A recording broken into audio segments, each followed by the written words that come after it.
Ever wonder what it's like to have a near-death experience and speak to God? Our next guest has done that. It's the apocalypse! Follow me if you want to live. Who are you? I'm a dad. Welcome to the Dad's Doomsday Guide, where you and your family learn how to survive. Oh, there's so much doom. Let's listen now. Hey everybody, welcome back to the Dad's Doomsday Guide. It is Scott O'Hara, and yes, Tim is not here once again because he is busy taking care of his new baby, which isn't super new anymore, but it's, I think, a few months old, so he'll be back hopefully soon. We just got crazy schedules and stuff, even though we are still in quasi-lockdown, apparently, in California for another couple months, possibly. So that's great news. I'm having a blast being stuck inside. It's actually not that bad. Spend a lot of time with the family. That can be good and bad, depending on what kind of work you're trying to get done. But it's actually been nice because I can see my kids more often. I know some parents are probably rolling their eyes right now, like, yeah, you're crazy, man. But no, I can like step out and see them if my wife's home and she's taking care of them and they're not at the babysitter. I can walk out and see what they're doing and stuff and have a nice break and see their little faces. So it's not been horrible. I have been having kind of an obsession with thinking about how to make more money. And I've kind of gotten into cryptocurrency. Yeah. Which isn't like what you would first think of to make more money. You'd think, wow, you're going to lose all your money. But I actually been reading a lot more about it, trying to understand what Bitcoin is, the other cryptocurrencies. And I have to say, it kind of makes a lot of sense, especially now with the good old Fed printing money. And what's really a hot topic right now is the gentleman who was on from the Fed, I think 60 Minutes the other day. And he basically was saying they just print it digitally or they can create it digitally, more money, injecting it into the market to try to, and I'm not going to get into like the nitty gritty details because I'm not an economist, even though if you Google these topics, you get a lot of people who believe they are an expert on YouTube, and you can find a wide ranging selection of videos claiming to know the next best thing and what to invest in and all these other things. But in summary, it does make sense. Whether or not, cryptocurrency or some other form of that gets adopted in the future remains to be seen. I feel like it will, just the more I read about it and try to understand it. The major issue I see coming up against that is governments and people not wanting to lose control and power. Money's power, banks, I just don't see them just going, yeah, totally, let's just do something decentralized where we don't have control over it anymore, or we can't capitalize on it anymore. So I think that's the biggest hurdle that whole movement faces. But it's funny because you see some critics come out about it and they talk about how, it has no intrinsic value, Bitcoin or cryptocurrency. And then when you think about it, it's like, well, I hate that because like, what is the dollar? What does the dollar offer? It's a piece of paper. It's not backed by gold anymore. It has no gold standard to it. So it's like literally it's paper. We just give it value because of the country we live in. We believe in the government for the most part in terms of most things. And so that's what's giving it value. I mean, tomorrow, we could decide to adopt another currency and it would have more power. It's silly. The whole argument's silly. I don't find that a good argument at all. It just depends on what the population wants to embrace. I mean, we're not trading cows anymore. We're not bartering. It was that. Then it moved to, I think I read some article that said every 100 years or so, the world currency changes, kind of like the reserve currency. And right now it's like the dollar. A part of me with all this printing and all this kind of craziness, I think maybe the smartest thing would be to have gold, silver, and cryptocurrency, specifically Bitcoin, from the little I understand about it. I mean, I still am trying to dabble in the stock market since everything took a dip in March. Now things are kind of getting out of control, but I don't know. It's complicated, and the more you read about it and the more opinions you see about it, you realize no one really knows what's going to happen. So then it all turns into a gamble, no matter what you do, whether you're doing regular trading or regular stocks, equities, or you try to do something more future-based, like what's coming down the road, like cryptocurrency. You know, try to take your chances investing in something that's going to be around in 50 years, 100 years. and kind of be the new reserve, or you go back and you go, hey, precious metals are my thing. I'm going to hoard my gold and my silver in my basement and hide my shit under my bed. And that's the other thing. And then people come and rob you. But so I don't know. Now I'm seeing headlines that silver is going to blow up, and I'm like, well, I should buy some silver. Maybe I'm too gullible, and I just kind of go with whatever advice I see. I don't know. That being said, if you do go on and you start looking at these things, cryptocurrency, even gold and silver, whatever, be aware that there's a lot of scammers out there, especially for the Bitcoin thing. There's tons. It's crazy. I see it all the time. Elon Musk, his Twitter account keeps getting like taken over by a bot, and it sends out like, hey, send me cryptocurrency and I'll send you more back. So it's just like, that's one of a million things that are out there. But be careful who you listen to, what you watch, because a lot of people, even regular stocks, they're like pumping their own stocks. So like get a lot of people excited, raise the, if they had enough viewers, I mean, you'd have to have quite a bit to impact that. But I'm telling you, it's crazy. And I think it all stems from, I just want to be independently wealthy. I just don't want to have to I want to do what I want to do. Time is the most valuable thing in our lives. And I think that's going to be reflected with my conversation today with Dr. Eben Alexander. And no, I did not forget people. That's who's on the show today. Neurosurgeon and someone who had a near-death experience after they contracted meningitis. All the doctors thought he was going to die. Had this wild experience where he went into the afterlife or to that other dimension and then came back. But in that conversation, it just reinforces time is the most important thing. Family, love, those are the most important things in your life. Not money, not anything else, material items that kind of trap you into this vicious cycle of trying to get stuff while we're here. That being said, we live in a world where that stuff matters. Okay, we all can't be monks and go live in a cave. We have families to support. We have mortgages, bills. We got to keep the lights on and the toilets flushing in the house. Okay, so we do have responsibilities where money or some kind of monetary object, whether it's trading cows or goats, for goods and services, we need to make money. We need to have some kind of asset, wealth, to be successful, not have a horrible, miserable life. Now, I'm not saying you can't be poor and happy. Like, I know for a fact you can. If it depends on your means, and if you're overdoing it and you're spending too much than you make, and that could go for someone rich or someone poor. But your life's easier if you have more money. I'm just going to go ahead and say it. Now, you might have effed up relationships, and you could be drug addicted, like some celebrities, and they have all the money in the world and they still can't be happy. I understand that. But if you take me, for example, at my age, and probably a lot of you out there who have families, or just, you're older, you have more responsibilities, you want nice things, you don't want to have to go to a job every single day doing something you don't really enjoy.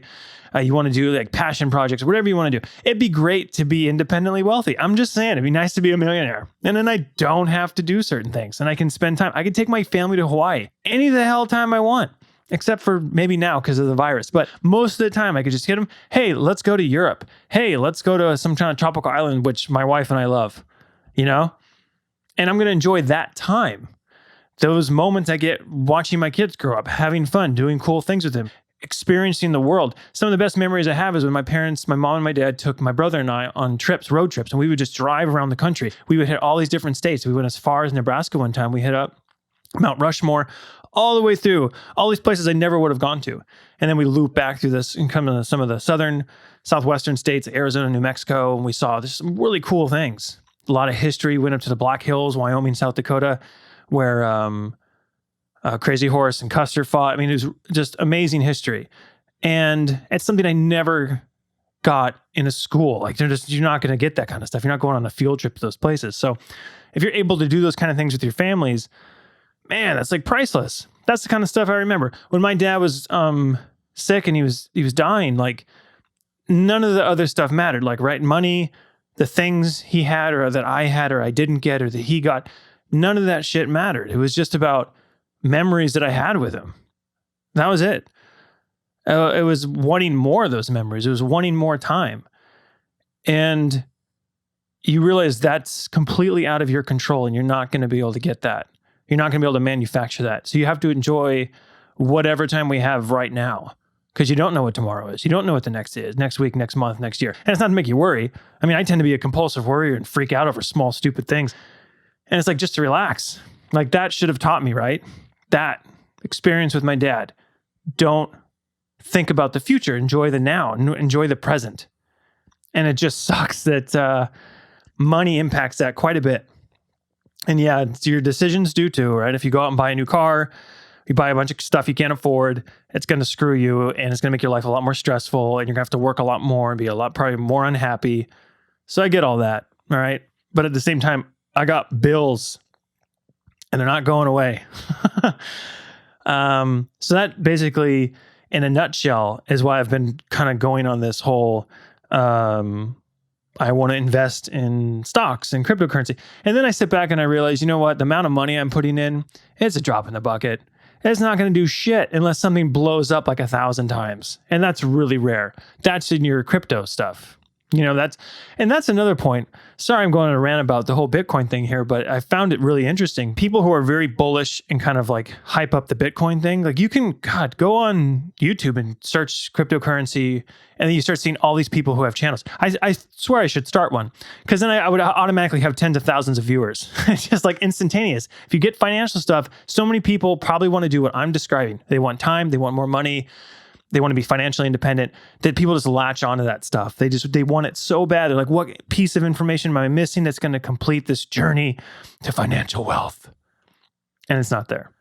Because again, nobody knows what the fuck they're talking about. There are actually a few people who I really enjoy watching, whether it be just for entertainment value or because I do respect their knowledge or respect their honest opinion and they're trying to do the best they can. I get it. It's all kind of speculative stuff. So it's not everybody, but there's a lot of people on there that are full of shit. Or taking an at-home course and then pretending they know everything. But if the people who are really, really bullish on it, really think it's going to be successful and blow up into this huge thing, they're talking about literally right now, Bitcoin is, what is it trading at? I should look on my phone. Anyway, Bitcoin right now is $9,700-ish for one coin. You know, if you did it 5 years ago, you probably couldn't gotten one in the hundreds. Yeah, sucks. Too bad I'm late to everything. So, the people who think it's going to be worth something crazy one day, they're talking like 100 grand, 200 grand, $1 million for one coin. And there's a fixed supply of these things. There's like, I guess, 21 million that are ever going to be made. Now, if you think about it, how many people are in the world? Now, this is, I guess, kind of not a bearish case, but I'm just saying, you know, it's still your jets there on it. It's because there's like 6 billion, people in the world right now? No, it's probably like 7 billion. And I think it's going to go up to like 8 or 9. I don't know. Pretty soon. I mean, everybody's having babies, right? So you have that many people in the world. You have something that only has 21 million, right? Currency wise. It's like gold. People like to compare it to digital gold. It's not exactly, but just for the sake of this little tirade I'm doing. So you have 21 million of these things. Yeah, you can break them apart into like, I think it's like, I don't know, 100 million, something crazy number of Satoshis. They call them, the guy who made it, something Satoshi. So they call like each, like cents of the Bitcoin, the one whole Bitcoin. Picture like $100 bill, and then you have cents that make up all those, you know, whatever number you have there. So you can have Satoshis, right? And as it gets more and more expensive, people will, I guess, trade and buy. Anyway, the point of this is there's a lot more people who are going to want another form of currency that they can have access to, because not everybody's buying Bitcoin right now. How many people actually own gold? Probably not the majority of the population of the world. I don't know. It'd be an interesting question to ask. Like, what percentage of the world has gold, right? So probably if this thing does blow up, the majority of the population of the world, they're not going to have Bitcoin. A lot of people are really poor. Like some of the rates to like just the fees of it, when I just buy the stuff or I move it, it's like there's like a fee to it. And I'm just like, Jesus. You know, so how are those people going to afford that?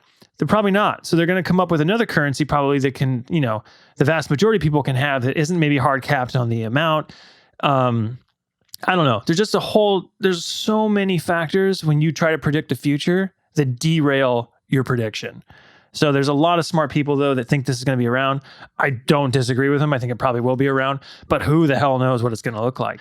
So that's investing, man. It's like, fuck, I don't know.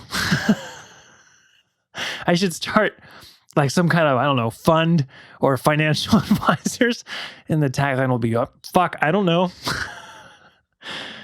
Yeah. So there's a lot of smart people out there. If you want to get into it, check it out. It's actually really interesting stuff, and I think it will be heading that way. I've rambled on long enough. Getting back to Dr. Eben Alexander, he was kind enough to come on the show. Again, he is a neurosurgeon, so he had extensive medical training about the brain. Before that, as you'll hear in the interview, he didn't really believe in an afterlife, thought it was kind of a bunch of just made up nonsense. And then this experience he had when he had meningitis, went into a deep coma, and they thought he was going to die, and he had just an amazing experience. The book is Proof of Heaven, and it's something I picked up after my dad had passed away. I just started getting into that stuff again. I had read stuff before, but I kind of did a refresher on just, is there an afterlife or not? And I think it's an honest question for most people. If you talk to militant atheists or militant theists, you're not going to get an honest answer. Whether that's conscious or not, I don't know.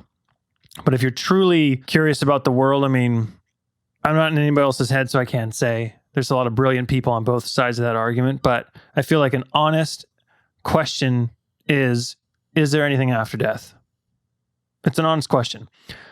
Obviously, most of us, all of us, don't know because we've never been there. So it's interesting to interview and talk to people who've had near-death experiences, which is dying, seeing something after you're assumed dead or brain dead or whatever the issue is.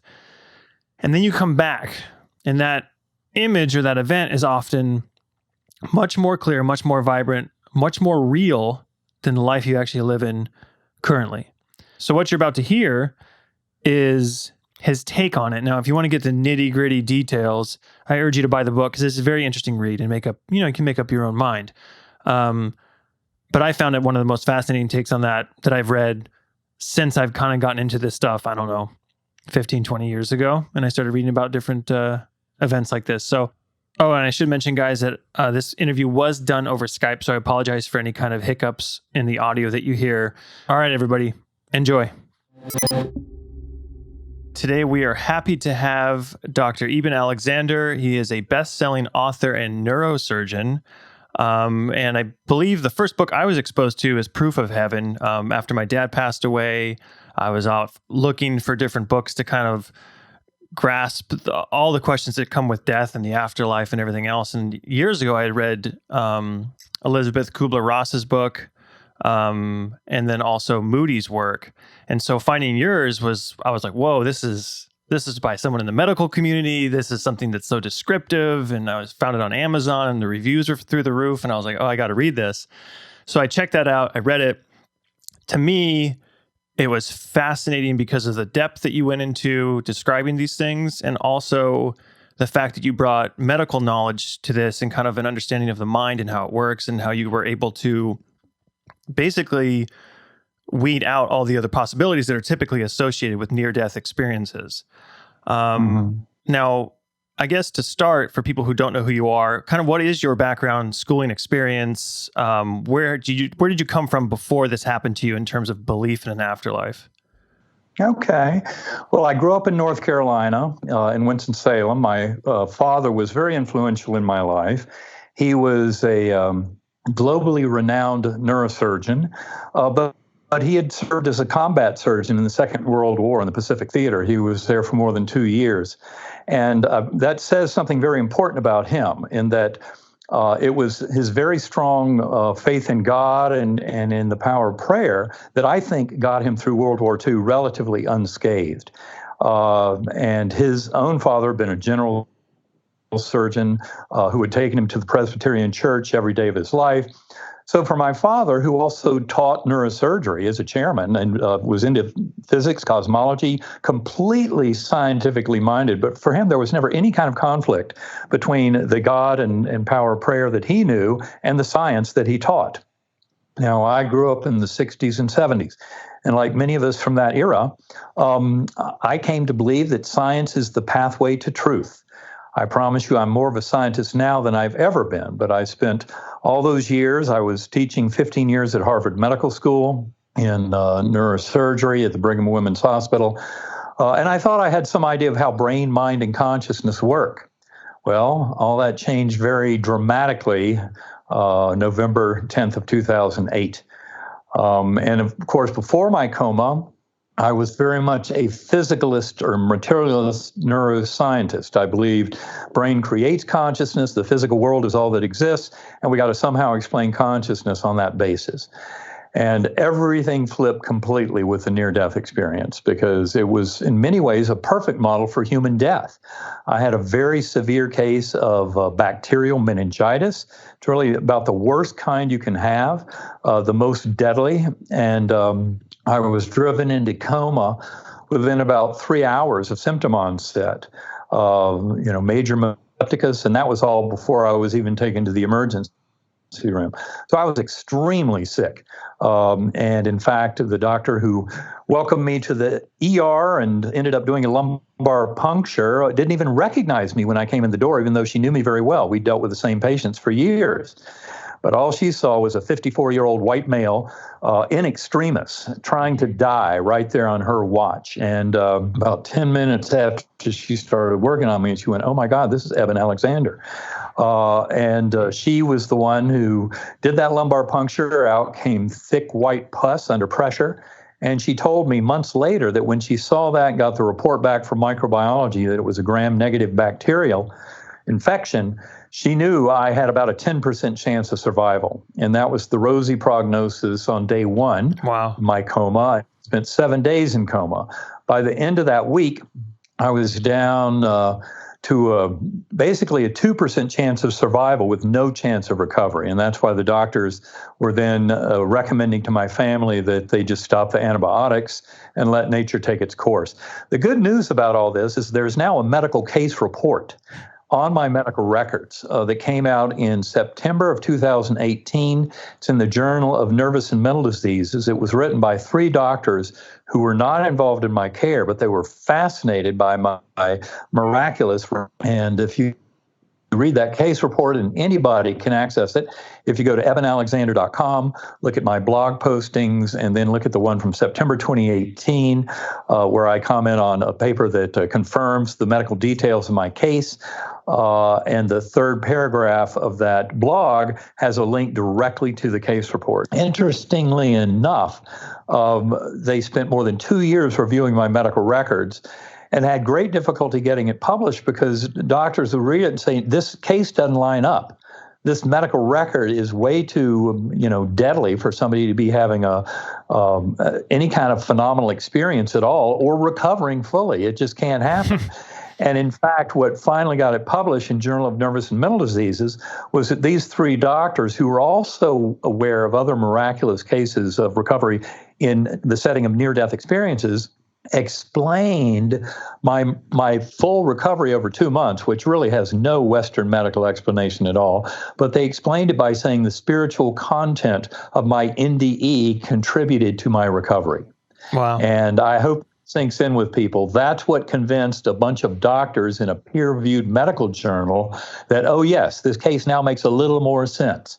And it's extraordinary. But what it points to is an acknowledgement in the medical profession of kind of spiritual healing. I mean, we've admitted it for more than 6 decades now through the placebo effect as our gold standard for assessing any new treatment.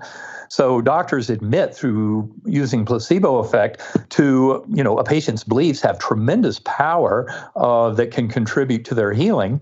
And this is just an extreme example of that, where kind of a spiritual experience and kind of a deep and dark journey of mind can actually result in significant healing. And I think that's where a lot of the lessons of this kind of case are extremely important for all of us to take to heart, especially those of us who are interested in healing and how healing occurs.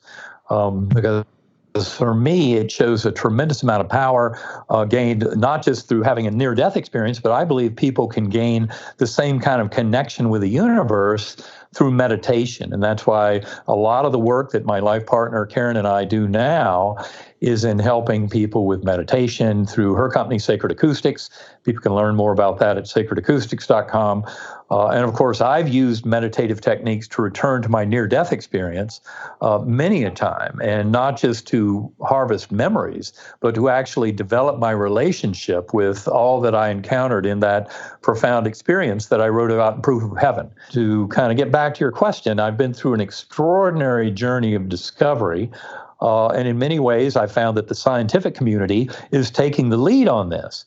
But this is not those kind of tired and worn out science writers who are Newtonian determinists and have no clue what modern consciousness studies and especially quantum physics bring to the table.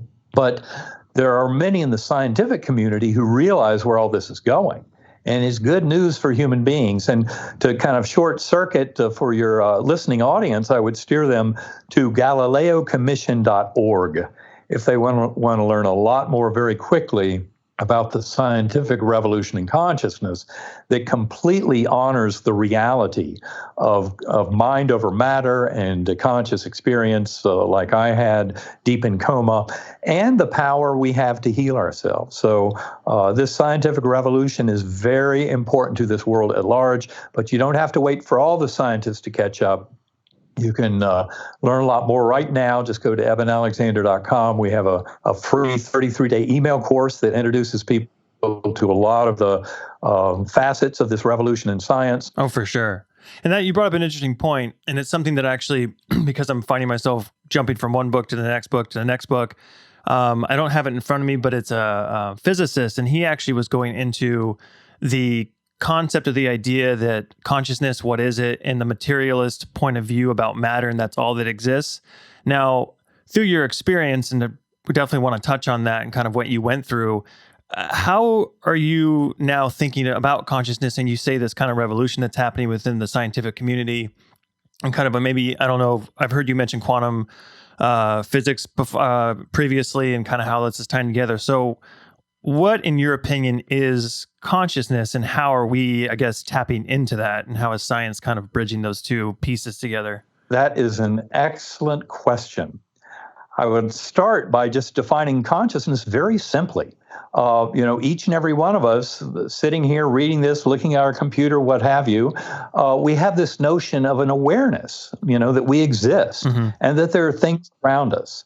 So when I talk about consciousness, I'm not talking about anything more magical than your awareness right in this moment of existing and of being aware of details of things in the physical world surrounding you. And of course, you're also aware of your thoughts, and you're aware of your memories, and you're aware of your emotions. You're aware of a whole bunch of things. And all of that is a very crucial part of what we can call consciousness.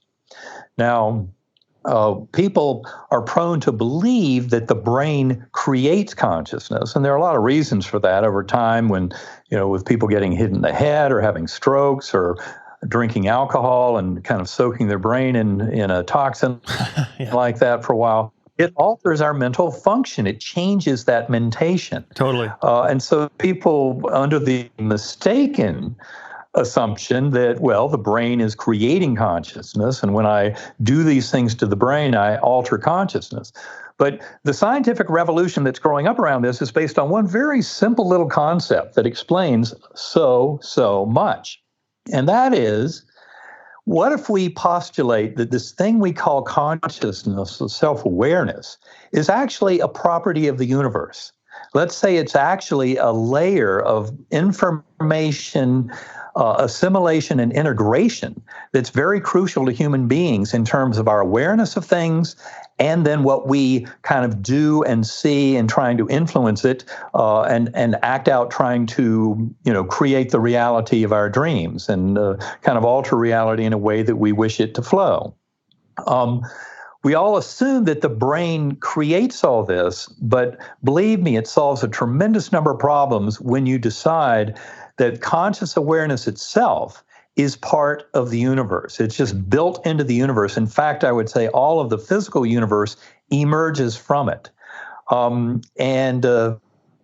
This very simple move does a world of good to help us understand something better. And in doing this move, we also will now define the brain not as this producer of consciousness, but simply as kind of like a transceiver or a reducing valve, as William James, the father of American psychology, the famous Harvard psychologist at the turn of the 19th to 20th century, called it a reducing valve.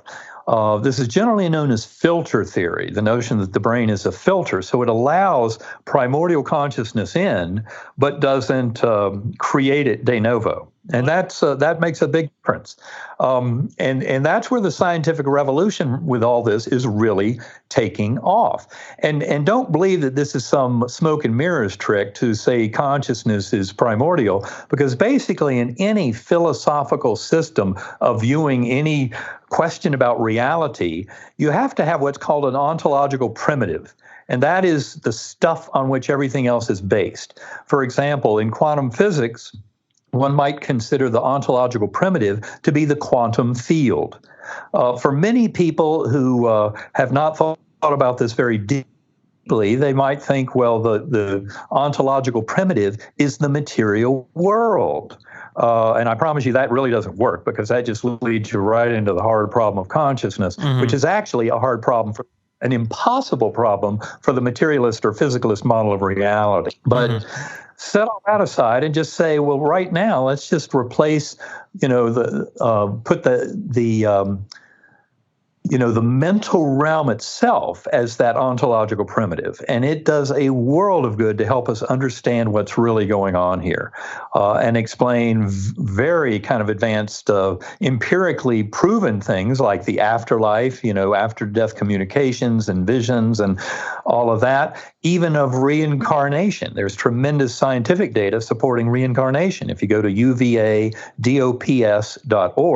that's the University of Virginia Division of Perceptual Studies, you'll find that very high-quality scientists have been studying past life memories in children indicative of reincarnation for more than 6 decades. And they have more than 2,500 cases where reincarnation is the best explanation. And in fact, 35% of those cases, the child has a birthmark corresponding to the lethal wound of a prior incarnation. That's crazy. So obviously, in the modern scientific study of consciousness, we need a far bigger theater than the tiny little world I used to occupy before as a neurosurgeon, thinking, the physical world is all that exists, and somehow we got to figure out how brain creates mind. Well, guess what? We live in a far grander universe that in many ways makes addressing this somewhat more straightforward. Yeah. But it requires a complete shift in our worldview, and that is the part where I think the science is now facing up to those, the kind of blind and willful ignorance that's all out in this world, even in the scientific community. Well, what you say, even like I've heard a lot of discussions about DMT and how, there's one segment that says, oh, it's just producing more chemicals in the brain, thus creating these visions, but then these striking similarities across cultures, across just every different type of people is having very similar things show up. So they're saying, well, maybe this is just allowing you to access more of this kind of river of consciousness.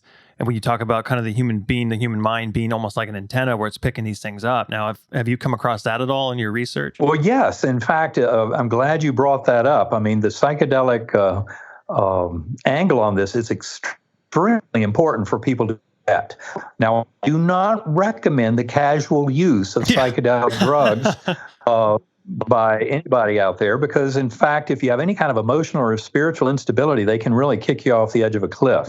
But I would like to point out that there's actually some beautiful work being done, for example, now with psilocybin, magic mushrooms, in a scientific setting at Johns Hopkins, NYU, and other places, I think at UCLA. They've done some very good work. But essentially what they're finding is that severe addictions like nicotine, opiates, alcoholism often responds very well well to even a single therapeutic session with psilocybin, and again, I stress a therapeutic session with a practitioner who can take advantage of that opening, I would say that basically those drugs kind of open that filter up. And so they allow us to have a much richer relationship with primordial consciousness, with our higher soul, and with extremely powerful forces of consciousness that are at the core of all this. And so psilocybin is very useful in those settings. Also appears to be of great utility in people, cancer patients with fear of death. Psilocybin, one dose, again, this is astonishing for a drug use in psychiatric practice, one dose can lead to months and even years of success in dealing with fear of death in cancer patients and in those addictions. And the other crucial thing to point out about recent scientific studies of psychedelic drugs is that there are a number of studies now that confirm over and again a shocking finding. I was aware of the first such paper that came out in 2012. It was from Robin Carhart Harris and other investigators at Imperial College in London. It's actually listed in the bibliography of Proof of Heaven, but unfortunately editors stripped out my textual references to it before the book came out. But now there are several supporting papers, and we talk about this all extensively in our book, Living in a Mindful Universe, which came out in 2017. And what I'm getting at are all these scientific papers, and they use things like functional MRI to look at how the brain is working and how active the brain is. And some of the more recent papers use magnetoencephalography, which is an even better, more refined technique for looking at neuronal activity in the brain. But universally, what these studies are finding is the brain is not creating the experience. The brain goes dark. And wow. I cannot tell you a crucial and profound scientific validation that is of the reality of consciousness independent of the brain. This is stunning. To anyone who's ever experienced those, the effects of psychedelic drugs, you would think your brain is lighting up like a Christmas tree, giving you all those incredible experiences. And yet what we find is with functional MRI, magnetoencephalography, with very specific ways of looking at the whole brain, we find that no region of the brain increases in activity. In fact, every region decreases in activity, and some of these studies have actually used visual analog scales to assess the degree of transcendental nature of the psychedelic journey, and found that the more elaborate and profound and transcendental the journey, the darker the brain gets. This is crucial. And I will also point out that even some of the investigators in those papers were unaware of the profound implications because they were so used to thinking from a materialist perspective that it just flew right over their heads. But there's an excellent discussion in the Scientific American that happened, I think, about 2 years ago with Bernardo Kastrup and Ed Kelly. Ed Kelly is one of the lead investigators at University of Virginia that I mentioned a little while ago. And Bernardo Kastrup is a good colleague of ours. He's a friend who endorsed Living in Mindful Universe, and he has done incredibly great work recently in putting a series of papers into Scientific American that basically defend objective idealism, which is the philosophical position that we come at in many different ways supporting in a mindful universe.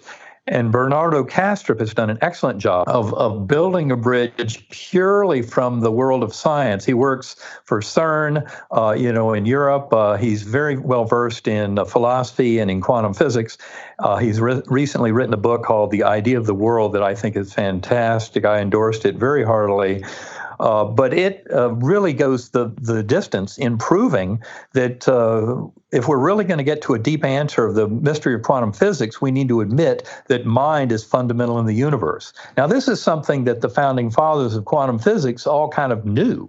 Erwin Schrödinger, Wolfgang Pauli, Eugene Wigner, John von Neumann, and others, Pascual Jordan, they all wrote incredible papers, and there are quotes from all of them about the primacy of mind, that mind is something fundamental in the universe. But in the late 20th century, a lot of physicists got used to the fact that the quantum physics, the mathematics and the physics are perfectly good at supporting a third of our economy of the world. Computers, Yeah. GPS, cell phones, all of that comes out of quantum physics. And yet when you look at the results of the experiments in very deep fashion, they're showing us something very counterintuitive about the world.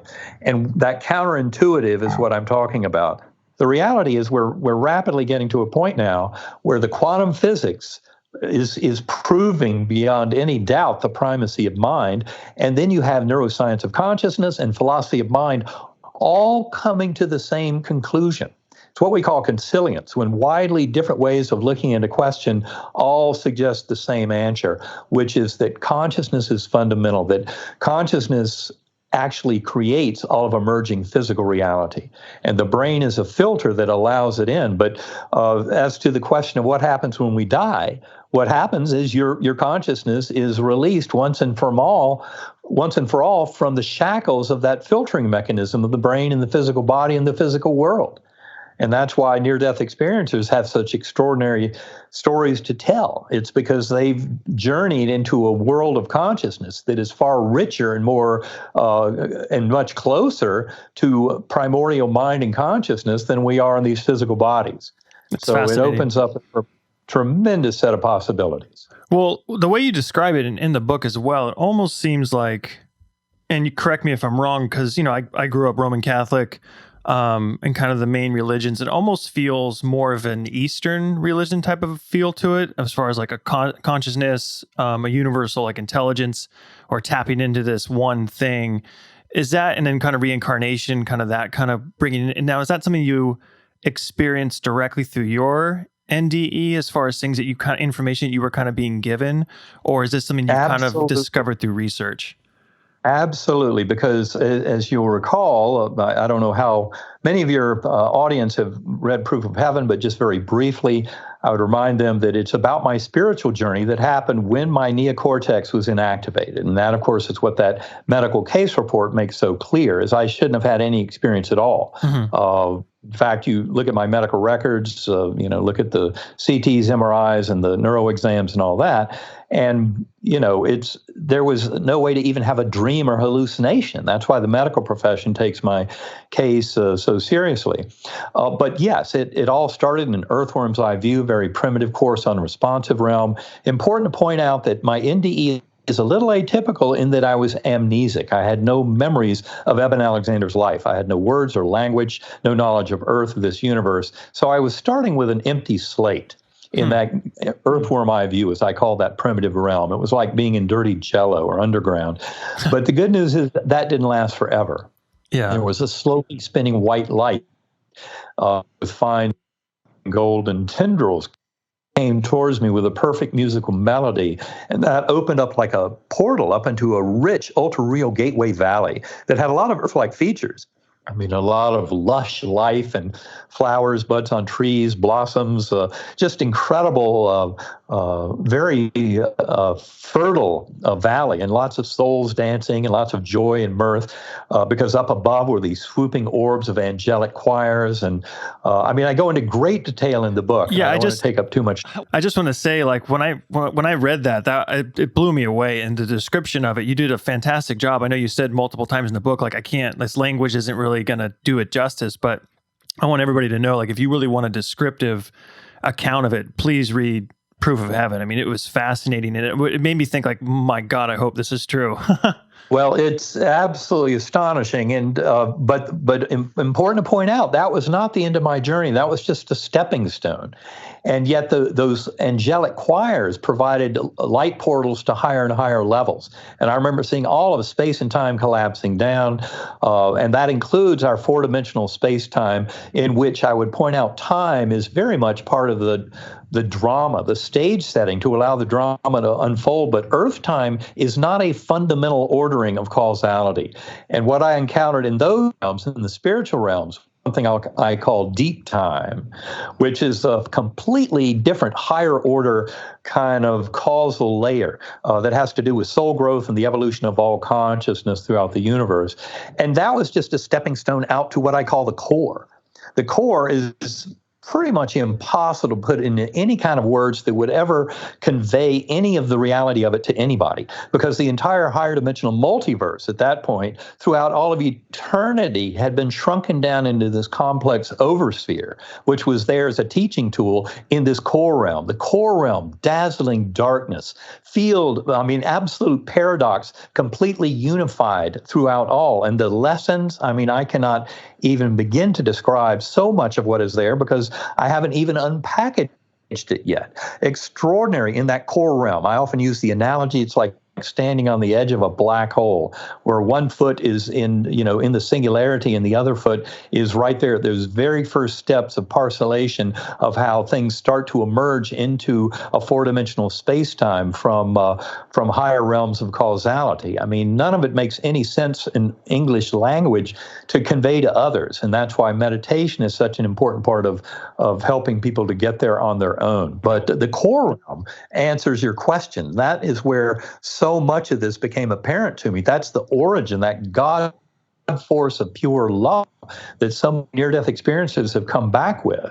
I would say that our very awareness has its source directly with that God force. So the important thing is we're never separate from that. And I grew up in a Methodist church in North Carolina where, to talk about absolute and pure oneness and identification with God would have been frowned upon. And yet that's what I'm describing, is that our very awareness is identical with that infinitely healing and infinitely powerful God force. And that is why it's so important for us to develop our relationship through meditation and centering prayer with that higher soul that leads directly to that infinitely healing and loving force that so many have come back with. And of course, once you touch that, you have no fear of death because you realize all death is really liberation from the cage. Mm-hmm. And of course, the other important thing is don't anybody be tempted to go out and commit suicide to get there, because the other thing that was corrected in my Methodist upbringing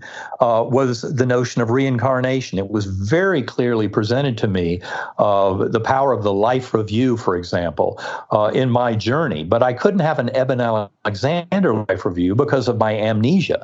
But I saw life reviews writ large in several forms there. One was this beautiful thing like Indra's net showing all of our lifetimes like threads in this beautiful tapestry.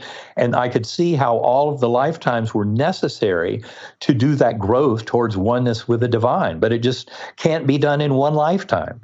And so it's so crucial to understand the bigger picture of all this.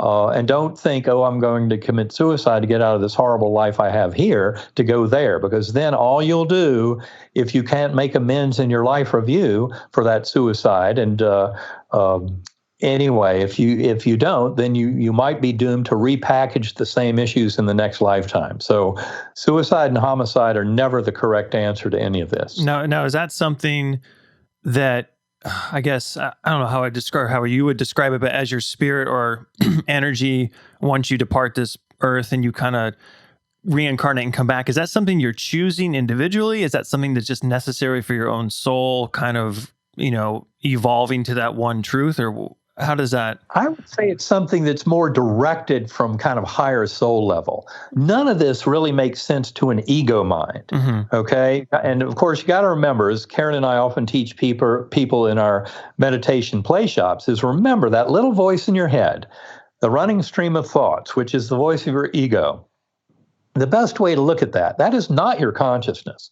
Best way to look at that running stream of thoughts in your head is it's your annoying roommate. That's what Michael Singer calls it in his book, The Untethered Soul. I borrow that from him, and I love that description. Yeah. It's so important to remember.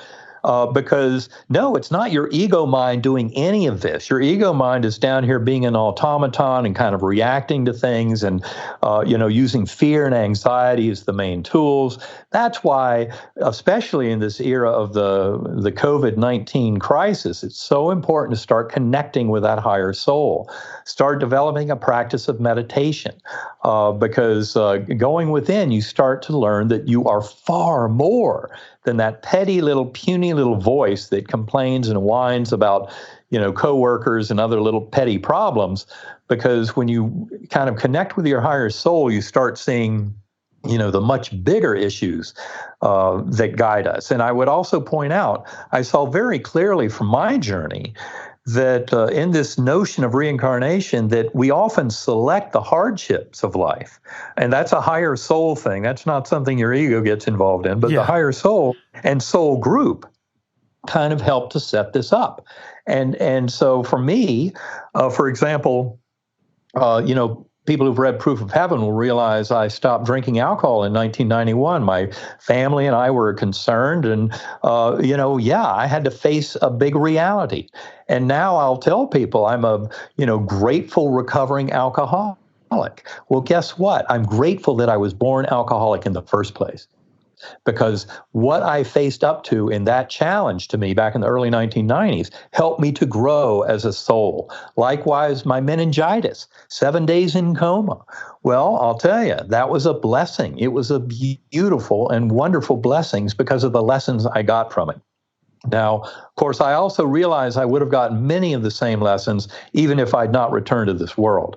But by returning to this world, I had a tremendous repertoire of beautiful lessons to help share with this world about soul and connectedness and how we have power to influence our health in many ways. But it's not done from the ego perspective or the perspective of that little voice in your head. I even came to realize not only are the hardships in life like illness and injury the stepping stones guiding our way, and it's how we deal with those hardships that energizes our growth as souls. But I also came back realizing that many who I had seen in my life before coma as my nemesis, as an enemy, as someone who was preventing me from getting something in my life, after my coma, I came back realizing those were often near and dear soul mates. Pray for your enemy. They're often here to help us learn deep lessons. Whenever we see a problem with somebody else that disturbs us, we should really look inside because, in fact, the real problem lies there. And it's important to try and help ourselves to grow into the much richer, kinder souls that are here to share kindness, compassion, mercy, acceptance, and when necessary, forgiveness with all of our fellow beings. Because, I mean, one of the hardest things, and we all know people who have really bad things happen to them, is even when, if I've listened to tons of different atheists debate theists and kind of the philosophy and does God exist? And one of the main arguments that I think the atheists have that's one of the most difficult to explain away is the distribution of suffering, watching young babies die, get sick, and all these different horrible things that can happen to people over the course of their lives. And you think, where is God in all that? Absolutely. As I said, I had this beautiful vision of kind of an Ender's net of connection and multiple threads in a tapestry. And that was one vision I had of reincarnation in life reviews.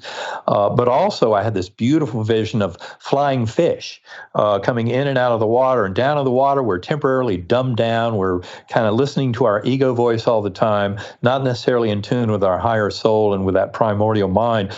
And we go through our lives, and that gives us emotional buy-in. And we're here to learn and teach lessons, even though we're dumbed down to that knowledge of our higher soul. But then between lives, we pop up out of the water as flying fish, and we're together reuniting with higher soul and soul groups and planning that next incarnation, and then diving back in. But one of the real strong drivers when I came out of my coma, for the point that you're making here about reincarnation, was realizing how the suffering of innocence, and especially children, of animals and warfare and in forest fires, all this kind of thing, through no fault of their own, this incredible suffering. And it was clear that reincarnation helped to address that. It helped me to understand better how that God could be infinitely loving and caring and knowing, and yet still we would have a world where these kind of inexplicable events of suffering would occur. And it does open one's mind tremendously when you realize this bigger kind of scientifically supported version of consciousness, this God force that is throughout this universe. And then you can start explaining so much of this so much better. Yeah. And that includes, the realization that the material world is always a projection of consciousness itself. And that's why placebo effect works, is we have ways of interacting with kind of that primordial mind, and the reality that it generates in the physical world can be influenced by our minds. The other important point I'd like to make about it is that this notion of reincarnation that I think is emerging from the modern neuroscientific study of consciousness is not something I would say is identical to the concept, say, in Buddhism, mainly because this is something I mentioned a bit in my second book, The Map of Heaven, but we go into much more detail in Living in a Mindful Universe about it all. But it has to do with that concept of reincarnation actually leading to progression in multiple lifetimes towards that oneness with the divine. And in that same kind of mode, I'd like to bring up the thinking of Teilhard de Chardin, Pierre Teilhard de Chardin, who was a renowned French scientist. He was a paleontologist, but he was also a Jesuit priest, and he wrote a beautiful book in the mid-20th century called The Phenomenon of Man, in which he took what at that time were the kind of petty little views of scientists trying to explain Darwinian evolution, but he took it to a much higher level and said that actually what was evolving was the entire universe was involved in helping consciousness itself evolve towards what he called an omega point, or Christ consciousness. And although he looked at it kind of a little bit in a Christian perspective, but I would say that he had a far kind of grander view that would associate with all of the great faiths. And I think that's one of the lessons we need to learn here, is that there's no real religious conflict when we realize that at the deepest levels, all of the great faiths and their mystical traditions are about this sense of oneness and of love and compassion and mercy. I mean, they all share these concepts, and we need to move beyond religions pretending they're in conflict when the conflicts are only about superficial orthodoxies as opposed to the deepest meditative layers of commonality. Teilhard de Chardin talked about that in Phenomenon of Man, where he really took that notion of evolution to a far higher level. And I would say that's exactly what we're, in this talk of reincarnation, what we're discussing is that the evolution of all of consciousness also involves the evolution of individual souls over multiple lifetimes. So it's a little different from the Buddhist view of, get off the wheel of suffering to get to nirvana and just get off this crazy train, where I think, in fact, it's all very purpose-driven, but has to do with the same thing we've always been taught from religious systems who try to teach us the golden rule. Every religion has a way of stating, do unto others as you would have done unto you. And in many ways, the life review of the near-death experience is the golden rule written into the very fabric of the universe.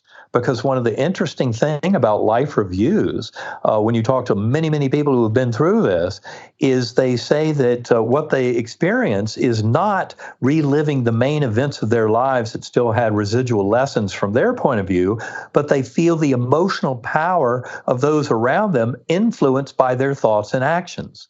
So in other words, the life review is a reminder that we're not really, our consciousness does not belong to our, quote, self. I mean, there's plenty of evidence for non-local consciousness in the things like telepathy, remote viewing, all of that we discuss in our book in great detail. And the scientific support for the reality of them is beyond question. And yet, most of us tend to think that our mind is something that we own, that I just know the things in my mind. I know my thoughts. I don't know yours. And yet telepathy is a very real thing.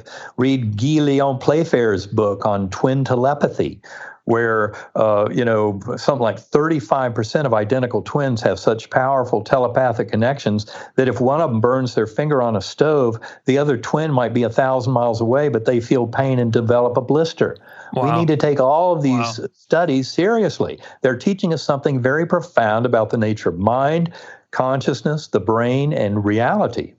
That's fascinating. It kind of made me think once you were talking about Earthworm's eye view, I think you mentioned, and also kind of a reincarnation and kind of suffering teaching you things. Can you when you talk about the existence of a devil, of evil, does that exists outside of our realm in these other dimensions? Is that a real thing that you got some insight to? Because I know there's some near-death experiences that discuss kind of, dark, very scary. I don't know if some people think that because they've lived kind of a not so great life. Where do you come down on that? Well, I have several things to say about that. One thing is, I think that, it's shocking to me how many near-death experiences in a culture like ours that is totally addicted to materialism and being here now in this life. Most people who've had a near-death experience would be very happy to move on to that realm. So, and even the ones, the 3 or 4% that are described as hellish near-death experiences, usually teach the very same lesson. You come back to love everybody because it matters. Our choices matter. And so I think the multiple things to point out here. One is that from my journey, it was very clear that there was not an opposing force of evil and darkness and, say, a devil, that didn't exist. But what you do find is the lack of light and love spread throughout this material universe. And in that sense, we can, in other words, there's no opposing force. Mm-hmm. We are free agents to bring light and love into this world unopposed. And that's why I think you see evidence of that, even in some of the darkest, horrific situations like the African massacres, the Tutsis and the Hutus back 30 years ago, whenever that was, or the Holocaust, or things like that. We find these examples of people demonstrating such incredible love, or say the Amish community, when I read a story not long ago where there was a murder in an Amish community, and they found the murderer, and yet the Amish community protected him from a gang of people who wanted to lynch him. And It was that love, and people resonate with the love of these stories and the love of humans for other humans to help them, like all the healthcare workers going in today to fight COVID, without adequate protection. I mean, the love of humans for other humans is just extraordinary and completely trumps the idiocy of people trying to claim that the darkness and evil are, in their own a powerful force that could take over. I don't believe that that's true. I believe that the goodness in the heart of sentient beings manifested in this world ultimately will completely overwhelm those forces of darkness just by replacing them. I would also say, for example, from the Tibetan Book of the Dead, there often are these kind of demons you encounter in the bardos in these lower levels, but you find that in fact the way they talk about those demons is they're basically different facets of your own kind of soul. And so in many ways, when I tell people that the primary lesson of Proof of Heaven is you have nothing to fear, you will be taken care of, you are deeply loved and cherished by this very universe.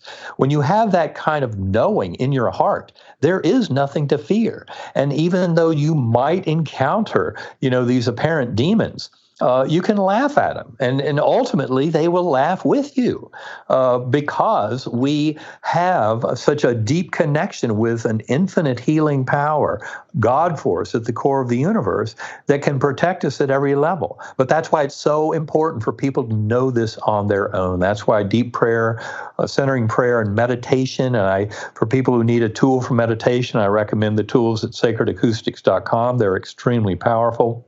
But we can all learn to kind of develop this relationship with higher soul, with that primordial mind. And I think in doing that, we learn to trust in this universe, that we will be taken care of. And we can gain that through personal experience. Mm-hmm. And of course, the most important thing is we're not just here to meditate and pray our ways through life, but it's to bring all those lessons back to this world through action and social justice and making a stand, the least, the last, the lost. This is a very important time of awakening for humanity. And much of that crazy nonsense of going for the material wealth that was such a disease of the 20th century. I think we're growing beyond that now. But we have to do that by maturing as souls and realizing that we have a far greater responsibility for all the choices we make in life.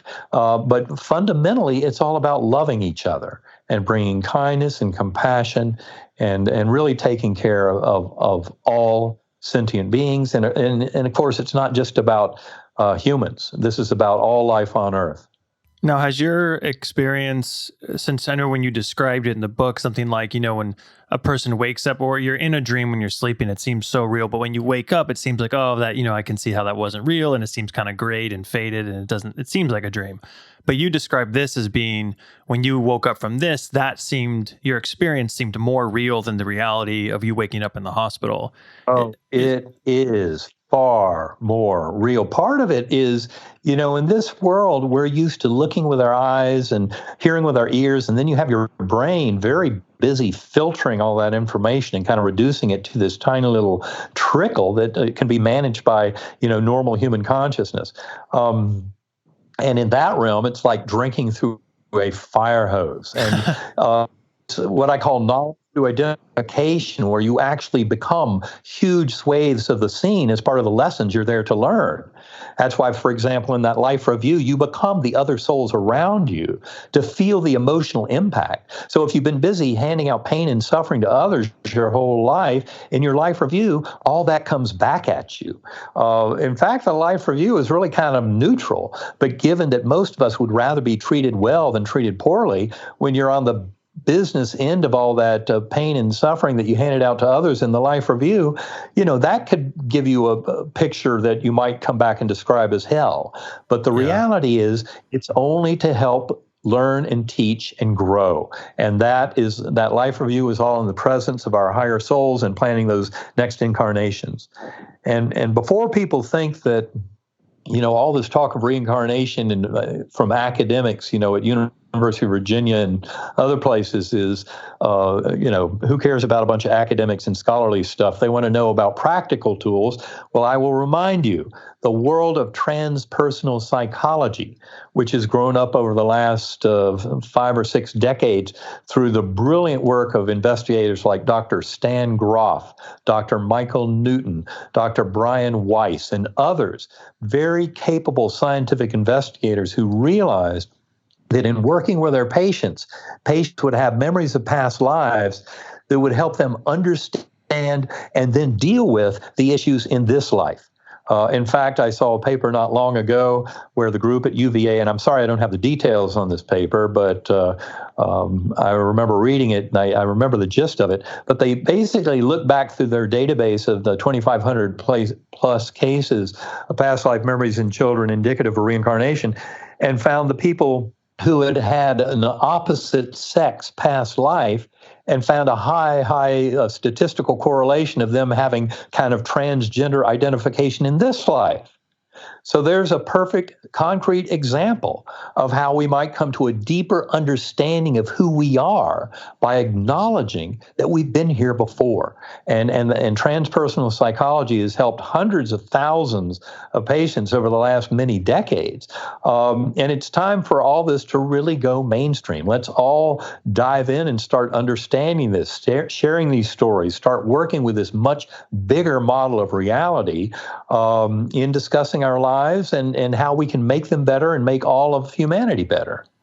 Totally. Now, we're kind of almost out of time here, just about. So I guess to kind of wrap it up, I guess I had kind of a 2-part question, kind of going off maybe people still being resistant to this idea in the medical community. I know you've spoken about it before. Do you still get kind of blowback, or do still people give you, try to diminish you as a person or as a professional to try to cut the legs out from this near-death experience and kind of what you're promoting? And then I guess the second part of that would be, because this show is called The Dad's Doomsday Guide, and typically we have people on to we address an issue or a problem, and then we kind of have someone on to talk about it and give you a roadmap to deal with it. And I guess for this subject, it would be death, of course, and an afterlife. And from what I take, it sounds like you would number one lesson would say, don't be afraid. You have nothing to fear. But I guess if you could kind of touch on those two things before we wrap it up, that would be great. Well, I'd say, to get at your second question, there's nothing to fear about death. Near-death experiences have probably occurred in at least 15 or 20 million Americans where they have a strong memory of it and bring it back to this world, and it changes them. Now, many of them who might be just kind of normal everyday folks might not have even heard of this stuff, so they're not really very willing to share it.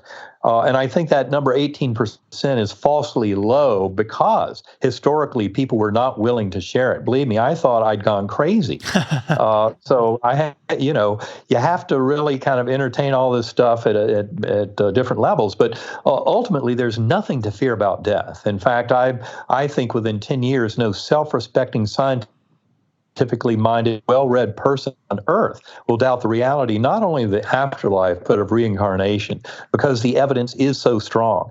And the evidence is already there. If you go to my website, ebenalexander.com, I have a reading list, and it's categorized so you can kind of pick your category, and I've also prioritized it so my favorite books in each section are outlined. But the reality is the data is all over the place. There's absolutely no reason for somebody who does their homework to doubt the reality of afterlife and have a much bigger picture of this. So I often say within 10 years, no one will doubt that. But who knows? Willful ignorance has gone a long, long way, and it may carry some people a lot further. Getting back to your first question, about about the scientific community, I have been tremendously heartened. Although there were the occasional case where somebody who claimed to have scientific credentials would criticize me. I know early on, for example, Sam Harris. Now I respect Oliver Sacks tremendously. Oliver Sacks came out. He didn't even read Proof of Heaven, but he wrote an article in The Atlantic where he was kind of questioning my conclusions. But, he didn't even bother to read the medical details in my book. And, of course, now that the case report is out, I mean, no physician can read that case report that came out in September 2018, Journal of Nervous and Mental Diseases, without going, my God, how did this miracle happen? Yes, spiritual answers would answer it.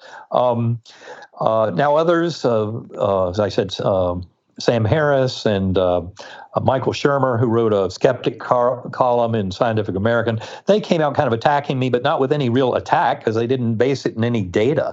They didn't counter anything in the book at all. And they certainly haven't surfaced to comment on living in a mindful universe, which goes much, much further. What surprised me, tell you the truth, was the tremendous scientific community that's out there that's fully on board with the picture I portray in Proof of Heaven, Map of Heaven, and Living in a Mindful Universe.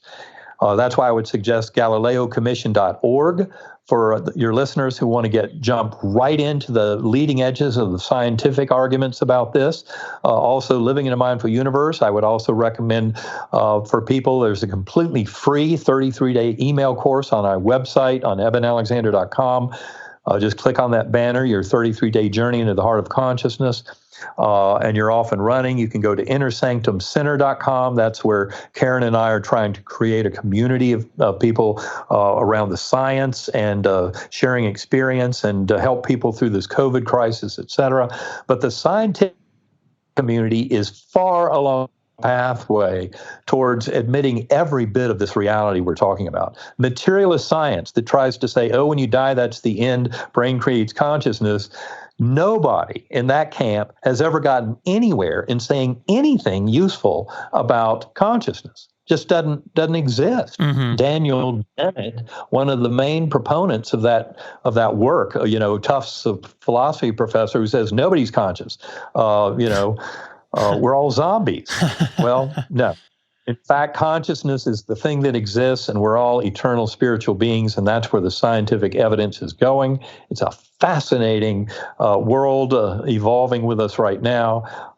And believe me, in this world, if you want to claim to be scientific, what you're talking about is the eternity and primacy of consciousness, the afterlife, reincarnation, all of it absolutely real. It's part of human existence. Get used to it. Well, it's very well put. And yeah, I was pretty surprised. Once you start looking, you have to start searching for these things, because if you just watch headlines and kind of like the flash in the pan, science and the communities are portrayed as overwhelmingly atheist and kind of anti-religion or anti-belief in a higher power. When you actually do digging and you look at individuals who are doing some cutting edge research, a lot of them actually do believe in it. But you wouldn't guess that, just from watching, or looking at the most flamboyant headlines, Well, you wouldn't, but this is why I love the work Bernardo Kastrup has done, and I would steer people to bernardokastrup.com to learn more about his work. He's done a beautiful job of sneaking a whole series of papers into Scientific American that basically were a rock solid, concrete defense of the notion of objective idealism. Exactly what Living in a Mindful Universe, our book, leads to, is that idealism is the best way to look at this universe. That is, that the mental layer is primarily responsible for all causation. And Bernardo's done a great job of getting all that into Scientific American. And then, just in the last month, there was an essay in Scientific American. I'm not sure it was Scientific American blogs or if it's actually Scientific American website, but it was from someone, I'm sorry, I don't recall the name, but he wrote a beautiful essay about, are we being cynics to doubt the work on reincarnation? And when you read that article, you'll see he points out Ian Stevenson, who started all that work at University of Virginia back in the 1960s, was a brilliant, very stringent scientific investigator. His work is beyond reproach. It's very solid. And this guy wrote a beautiful article in Scientific American saying, I used to be cynical about all this. Now I realize the science supports it. So yes, people, let's get on board. This is something we can all jump in, and believe me, it's good news. And for those, kind of like me before coma, who might have said, well, people who believe in the afterlife, it's just wishful thinking. Well, guess what? No, it's all about the science, and it's about objective reality that human beings share. So let's get on board and quit this nonsense of just denying it because it violates theoretical models, and let's jump on board with learning, personally how it influences all of us. That's where meditation and sacred acoustics can be so powerful.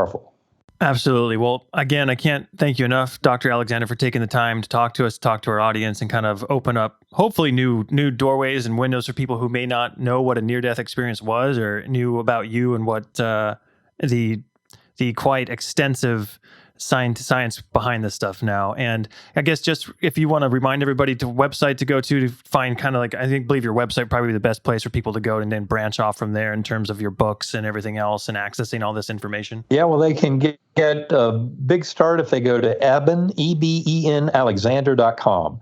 And like I said, sign up for that 33-day free email course there, and then look through my reading list, look through my blog postings. You'll see a lot. Also, if you want to jump right into meditation, very powerful tool, sacredacoustics.com. That's my partner, Karen Newell. She has a lot of training videos there to help people get into very deep transcendental states of conscious awareness. It uses a tool called differential frequency brain entrainment, a phenomenon discovered almost 200 years ago. Then utilized in the 20th century to enhance out-of-body experiences and remote viewing. And now with Sacred Acoustics, you can use it at home to really get into a powerful meditative state. So I highly encourage people to use that. Go to innersanctumcenter.com. That's where Karen and I are constructing this community of people to help share these stories and experiences and to support people, especially during the challenge of the COVID-19 pandemic. For sure. I know listening to you talk and then kind of going over your stuff again, living in a mindful universe is going to be up next for me. I have a stockpile of books that I've been hoarding, so I have plenty of time to read with the quarantines. Well, excellent. Well, get to it and let me know your thoughts on it. I'd love to hear back from you. All right. Thank you so much, sir. All right, Scott. Great talking with you. Great talking to you as well. Yeah, stay safe. You too. Thank you guys once again for listening to that interview. I hope you enjoyed it. Thanks again to Dr. Eben Alexander for coming on the program. Really do appreciate that. It's interesting that in this, one of the things about reincarnation, since that was kind of a big topic of this, was the fact that his upbringing wasn't in that at all. In fact, a lot of these things that were presented to him in the afterlife went against traditional teachings that he was taught in a religious sense when he was young. And I think it's a small thing, but to me, that's maybe because I'm Catholic and I'm religious and I know the things that have been taught to me and kind of how that bedrock, that foundation is laid out for you. To be exposed to like an objective truth that's telling you, no, this is the truth, this is the reality. And then to come back with a much clearer picture and to start basically preaching that with such conviction over what appears to be the rest of his life, that's pretty amazing. That's pretty profound. Now, again, you can go, there's chemical things in the brain that cause this, but I urge you again, read his book, check it out. He kind of goes through some of those explanations that you would think would be part of this. And he kind of, for him, disproves them or says why they couldn't be part of this equation. So again, everybody, thank you very much. And we'll see you guys next time. Bye. Thank you for listening. Bye. You've been listening to the Dad's Doomsday Guide. So enlightening. I loved it. Get more episodes and videos at themadmachinists.com. Superb.